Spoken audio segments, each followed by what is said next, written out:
Doctor संपदा मुंढे या फलटण येथील उपजिल्हा रुग्णालयामध्ये कार्यरत असताना त्यांना नेहमीच त्रास दिला जात होता।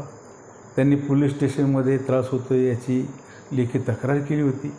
पोलिसांनी याची दखल घेतली नाही आणि आत्महत्या केली असं म्हणतात, परंतु तिच्या हातावर जे अक्षर आहेत त्या अक्षरावरसुद्धा खडाखोडा आहे। मला स्वतःला असं वाटतं की ती केवळ बीडची आहे म्हणून काही लोक तिचा द्वेष करत होते। मग आत्महत्या केली का खून केला हे तपासण्याची गरज आहे। पोलिसांनी याच्यात लक्ष द्यावं, शासनाने SIT स्थापन करावी, योग्य ती चौकशी करून जो कोणी याच्यामध्ये गुन्हेगार असेल त्याला कठोर शासन हे झालंच पाहिजे।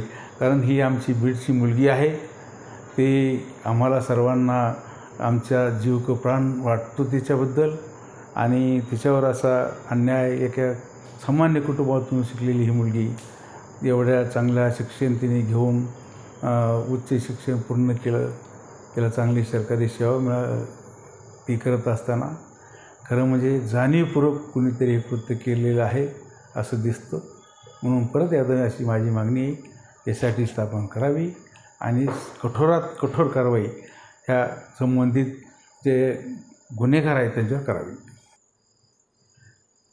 तिचं हस्ताक्षर जे तिने चिठ्ठीत लिहिलेलं आहे आणि तिच्या हातावर जे अक्षर आहे याच्यामध्ये सुद्धा तफावत दिसून येते।